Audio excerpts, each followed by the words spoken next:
علی بھائی اگلا سوال ہے، قرآن حکیم میں سورۃ البقرہ میں بچے کے دودھ چھڑانے کی عمر 2 سال ذکر ہوتی ہے، جبکہ سورۃ الاحقاف میں 30 ماہ یعنی 2.5 سال کا ذکر موجود ہے۔ ان دونوں باتوں میں سے کس بات پر عمل کیا جائے گا؟ یہ میں نے پہلے بھی عرض کیا کہ قرآن حکیم میں جب بظاہر کوئی تضاد آتا ہے نا تو اس کو دقت نظر سے دیکھنے کی ضرورت ہے، وہ باتیں مختلف ہوتی ہیں۔ سورۃ البقرہ میں جو آیا نا وہ یہ ہے کہ ماں اپنے بچے کو دودھ پلائے مکمل 2 سال تک، تو ظاہر سے پتہ چل گیا کہ دودھ پلانے کی عمر 2 سال ہے، اس کے بعد نہیں پلانا۔ اور اگر رضاعت کا رشتہ یعنی دودھ کے ذریعے جو رشتہ ثابت ہوتا ہے وہ ہوگا تو انہی 2 سالوں کے اندر ہوگا۔ اور اس کو سپورٹیو حدیث ہے بخاری اور مسلم دونوں میں، نبی علیہ السلام نے فرمایا رضاعت کا رشتہ بھوک کی عمر تک کے لیے ہے، جب بچہ بھوک کی وجہ سے دودھ پیتا ہے، اور وہ وہی ہے جو قرآن کے اندر آئی ہے۔ امام ترمذی نے بھی یعنی اس حدیث کو باقاعدہ باب باندھ کے اس پہ ہیڈنگ بنائی ہے کہ قرآن کی روح سے یہ 2 سال بنتے ہیں، اور نیچے انہوں نے لکھا ہے کہ اس میں امت کی اکثریت کا اتفاق ہے اس معاملے کے اوپر۔ ظاہر ہے کہ واضح قرآن میں جب 2 سال آگے، بخاری مسلم دونوں میں حدیث ہے کہ جو رشتے نسب کی وجہ سے حرام ہوتے ہیں نا، خون کی وجہ سے، وہ رضاعت کی وجہ سے بھی حرام ہو جاتے ہیں۔ یعنی اگر کسی شخص نے کسی عورت کا دودھ پیا ہے تو اب وہ عورت اس کی حقیقی ماں کی طرح ہے، اس عورت کے جتنے بچے ہیں نا وہ اس کے بہن بھائی ہوں گے، لیکن صرف اسی بچے کے بہن بھائی ہوں گے جس نے دودھ پیا ہے۔ جس نے دودھ پیا اس کے جو اپنے بہن بھائی ہیں نا وہ ان کا رشتہ ان کے ساتھ ہو سکتا ہے، اس کا نہیں ہو سکتا۔ یہ لوگ اکثر پوچھ رہے ہوتے ہیں، میں نے کہا اس کے اوپر ویڈیوز کئی ایک ریکارڈ کروا دیے، حرمت والے رشتے کون سے، اور اس میں بھی صحیح مسلم میں حدیث ہے کہ 1 یا 2 دفعہ دودھ پینے سے رضاعت ثابت نہیں ہوتی، کم از کم 5 دفعہ دودھ پینے سے مختلف اوقات میں، 1-2 دفعہ تو غلطی سے بھی ہو سکتا ہے نا۔ تو اس نے شریعت نے اس میں، اور یہ اہل سنت اہل تشیع کے ہاں کامن ہے یہ چیز 5 دفعہ کی۔ البتہ حنفی یہ کہتے ہیں کہ جی 1 دفعہ بھی پی لیا تو حرمت ثابت ہو جائے گی، تو 1 دفعہ تو حساتی طور پہ بھی ہو سکتا ہے۔ یہ 5 والا قول صحیح مسلم کے اندر ہے سیدہ عائشہ کا، تو یہ 5 والی بات ہی جو ہے نا وہ درست ہے۔ دودھ چھڑانے کی عمر 2 سال قرآن سے ہوگی سورۃ البقرہ سے۔ اب یہ جو آیت مبارکہ ہے نا سورۃ الاحقاف میں، جہاں پہ اللہ تعالیٰ نے ماں باپ کی جو اولاد کے لیے قربانیاں ان کا ذکر کیا ہے، اور اس میں خصوصاً ماں کا ذکر کیا ہے کہ وہ کتنی تکلیف اٹھاتی ہے، اور اس میں اللہ تعالیٰ نے ذکر کیا ہے کہ اس کا جو حمل ہے اور دودھ یہ 30 ماہ کی مدت ہے، تو 30 ماہ بنتے ہیں 2.5 سال، یعنی 2 سال اور آدھا سال۔ وہاں دودھ چھڑانے کی عمر نہیں ہے، اس میں ہے کہ اس کی حمل اور دودھ، حمل اور دودھ یہ ملا کے کتنے ہوئے؟ 30 مہینے۔ تو 30 مہینے یعنی کم از کم پریگنینسی جو ہے نا 6 مہینے کی ہو جاتی ہے، یعنی بچہ اس میں پیدا ہو جاتا ہے، اور 2 سال وہ ایک تو یہ ہو سکتا ہے۔ دوسرا یہ کہ یہ 30 مہینے راؤنڈ آف کر کے، کیونکہ قرآن میتھمیٹکس کی بک نہیں ہے، وہ لٹریچر کی کتاب ہے۔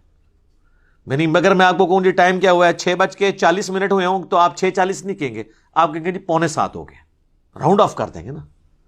اور 6:35 ہوئے ہوں تو آپ کہیں گے 6:30 ہوئے ہیں، راؤنڈ آف کریں گے نا۔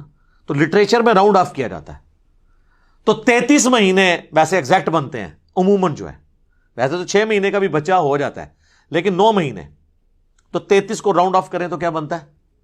30۔ اب بعض لوگ نے یہ کہا کہ جی امام حنیفہ نے جو دودھ چھڑانے کی عمر کا ذکر کیا ہے وہ اس آیت سے کیا ہے۔ سر یہ آپ کے دماغ میں کیڑا ہے، آپ کے پرانے بزرگوں کو یہ وہم بھی نہیں کبھی آیا تھا، ورنہ وہ آپ سے بہت پہلے دریافت کر لیتے۔ پرانے بزرگوں نے آپ کے یہ لکھا ہے کہ تفسیر عثمانی جو ہے شبیر احمد عثمانی صاحب کی، اور محمود الحسن دیوبندی صاحب کا ترجمہ ہے۔ شبیر احمد عثمانی وہ ہیں جنہوں نے محمد علی جناح بانی پاکستان کا جنازہ پڑھایا ہے، انہوں نے اس تفسیر میں یہ آیت جب آئی ہے نا کہ دودھ چھڑانا جو ہے وہ 2 سال میں، اس کی انہوں نے حاشیے میں لکھا ہے کہ قرآن میں تو آیا ہے کہ 2 سال کی عمر ہے، لیکن امام حنیفہ کہتے ہیں 2.5 سال۔ ہو سکتا ہے ان کے پاس بھی کوئی دلیل ہو۔ تو شبیر احمد عثمانی صاحب کے دماغ میں نہیں آیا کہ میں سورۃ الاحقاف کی آیت پیش کر دوں 2.5 سال کے لیے، اتنی ان کو بھی شرم آئی کہ یار وہ ہے حمل پلس دودھ، تو یہ کسی کے دماغ میں یہ دلیل پہلے نہیں آئی تھی، ٹھیک ہے۔ تو اب اگر کوئی دھکے سے کرتا ہے تو ان کے بڑے بزرگ یہ حرکت نہیں کرتے تھے, ان کو پتا تھا کہ یار اس طریقے سے تو آپ تعریف نہیں کریں گے. اور یہ راؤنڈ آف کا معاملہ چلتا ہے عربی زبان کے اندر. بخاری اور مسلم دونوں میں حدیث ہے, صحابی کہتے ہیں کہ نبی علیہ السلام نے 60 سال کی عمر میں وفات پائی. پھر بخاری اور مسلم میں دونوں میں حدیث ہے, دوسرے صحابی کہتے ہیں کہ حضور علیہ السلام نے 65 سال کی عمر میں وفات پائی. پھر تیسری حدیث ہے بخاری اور مسلم دونوں میں کہ نبی علیہ السلام نے 63 سال کی عمر میں وفات پائی, 63. تینوں حدیثیں متفقن علیہ ہیں بخاری اور مسلم کی, 65 ایئرس, 60 ایئرس اور 63 ایئرس. پھر امام بخاری نے اپنا قول لکھا ہے, وہ کہتے ہیں میرے نزدیک سب سے صحیح بات 63 ایئرس ہے. کیوں؟ اس لیے کہ ایکچولی 63 ایئرز ہی تھی, جس نے اسے راؤنڈ آف کیا نا اس طرف اس نے 60 کہہ دیا, موٹا سا کہہ کے 60, اور جس نے اس طرف راؤنڈ آف کیا وہ 70 تو نہیں اس نے کہنا تھا, 65 ہی کہنا تھا نا. تو یہ راؤنڈ آف ہوا کرتا تھا, ادھر راؤنڈ آف کر دیں 63 کو 60 بنتا ہے, دوسری طرف کر دیں تو 65. اور امام بخاری نے باقاعدہ اس کے اوپر کمنٹس کیے. تو یہ راؤنڈ آف والا جو معاملہ ہے نا یہ ہوا کرتا تھا پہلے بھی, عربی زبان میں اس طرح کی چیزیں چلتی ہیں. لہذا دودھ چھڑانے کی جو عمر ہے وہ ہے 2 سال. 2 سال کے بعد چھڑانا ضروری ہے. آپ دودھ اس کے بعد ماں کا نہ پلائیں, آپ نے ویسے کوئی اور دودھ پلانا ہے وہ پلائیں. اور دودھ 2 سال کی اس سے بڑی عمر کا بچہ اگر دودھ کسی عورت کا پی لے تو اس سے رضاعت ثابت نہیں ہوگی. 2.5 سال کا بچہ, 3 سال کا بچہ اگر کسی عورت کا دودھ پیتا ہے, یا کوئی 50-60 سال کا بچہ دودھ پی لیتا ہے. ہاں, علماء عرب نے فتویٰ دیا تھا نا, جب ان کو کہا گیا کہ ہمارے جو ہے وہ, میرے پاس تو باقاعدہ عرب سے ایک بھائی ہے, وہ آئی ٹی کی فیلڈ سے تھے, وہ ڈرتے ڈرتے مجھ سے سوال کر رہے تھے کہ مطلب میں برا نہ مان جاؤں اس حوالے سے کہ بھی وہ کہتے ہیں نہیں یہاں تو ہمارے آفس میں ایک فتویٰ چل رہا ہے کہ جہاں پہ غیر محرم مرد و عورت اکٹھے ایک جگہ جاب کرتے ہیں نا, تو اب پردے کا تو اہتمام مشکل ہے, تو اس میں یہ کریں کہ وہ وہاں پہ جو عورتیں جاب کر رہی ہیں نا وہ کسی برتن میں دودھ نکال کے دے دیں, اور وہاں جتنے مرد ہیں ان کو پلا دیں, وہ ان کے ساتھ رضاعت اسٹیبلش ہو جائے گی. پہلی تو بات ہے 5 دفعہ سے کم میں نہیں ہوگی, ٹھیک ہے, صحیح مسلم میں حدیث ہے. دوسری بات بخاری و مسلم دونوں میں حدیث ہے کہ بھوک کی عمر تک ہے. اب وہ بھوک کی عمر تک تو نہیں ہے, وہ تو بڑے بڑے ہیں, بڑے عمر کی رضاعت تو ثابت نہیں ہوگی. ابن تیمیہ مانتا ہے کہ ہو جاتی ہے, وہ حدیثیں جو ہیں وہ منسوخ ہیں, کیونکہ جب بھوک کی عمر والی حدیث آ گئی تو حدیث منسوخ ہوگی. تو وہ کہتا ہے ادھر باقاعدہ یعنی لوگ اس طرح کے رضاعت کے رشتے اسٹیبلش کرتے ہیں, اس طرح رضاعت کا رشتہ اسٹیبلش نہیں ہوگا. رضاعت کا رشتہ اسٹیبلش ہوگا بھوک کی عمر تک, اس کے بعد اگر آپ دودھ کسی کو پلاتے ہیں تو نہیں ہوگا. اور اس میں ویسے دیکھیں کتنی ایک آسانی بھی ہے. اکثر میں آپ کو ضمناً اس سے ریلیٹڈ ایک بات بتا دیتا ہوں. کئی لوگ ہیں وہ ہم سے پوچھ رہے ہوتے ہیں ہم نے اولاد نہیں ہے تو بچہ کسی رشتہ دار سے لے کے پالنا ہے, تو میں ان کو کہتا ہوں کہ آپ نے اگر بچی لی ہے تو ایسی بچی لیں جو وہ اس کا جو سرپرست ہے ہونے والا اس کی وہ محرم ہو. یعنی لڑکا اگر لے رہا ہے تو وہ اپنی بھانجی یا بھتیجی لے, تاکہ وہ جب بڑی ہو تو اس سے اس کا پردے والا معاملہ نہ ہو. اور اگر آپ لڑکا لے رہے ہیں تو وہ جو اس کی بیوی ہے نا اس کا محرم ہونا چاہیے, یعنی اس کا بھانجا یا بھتیجا ہو جائے, تاکہ جب بڑا ہو تو اس سے پردہ نہ اسے کرنا پڑے. لیکن بعض اوقات ایسی صورتحال ہوتی ہے کہ یہ چیز کرنا مشکل ہو جاتی ہے, پھر لوگ جا کے عیدی والوں سے جا کے لے آتے ہیں یا کسی اپنے ایسے جاننے والے سے لے لیتے ہیں, پھر بعد میں وہ ٹینشن ہوتے ہیں. تو اس کا میں نے بتایا کہ آج کل تو بڑی آسانی ہے, ایسی ادویات اور ایسے ٹیکے اویلیبل ہیں میڈیکلی جو آپ اگر اس عورت کو لگا دیں تو پریگنینسی کے بغیر بھی دودھ اتر آتا ہے, اور پھر وہ دودھ اگر 5 دفعہ پلا دے اپنے اس لے پالک بچے کو تو وہ اس کی ماں بن جائے گی, اور اس کا وہ جو خامند ہے وہ اس کا رضائی باپ بن جائے گا. لیکن اس کا جو نام لکھوایا جائے گا نا باپ کا, وہ وہی لکھوایا جائے گا جو اس کا اوریجنل باپ ہے, کیونکہ بخاری و مسلم دونوں میں حدیث ہے جس نے اپنے باپ کا نام بدل لیا اس پہ جنت حرام ہے. اور ایک اور حدیث ہے بخاری اور مسلم میں کہ نبی علیہ السلام فرمایا کہ جو اپنے باپ کا نام بدل لے اس پہ اللہ کی لعنت, اللہ کے فرشتوں کی لعنت, تمام لعنت کرنے والوں کی لعنت, قیامت والے دن اللہ تعالیٰ نہ ایسے شخص کا کوئی فرض قبول کرے گا نہ نفل. یہ بہت بڑی چیز تھی, ایک بہت بڑا عیب ہے. تو لے پالک بچہ, اب لوگ اس سے اگلی بات کرتے ہیں کہ جی اگر وہ لے پالک بچہ ایسا ہے جس کے ماں باپ ہمیں پتہ ہی نہیں, پھر ہم کیا کریں؟ پھر بھی سر آپ اپنا نہیں لکھوائیں گے؟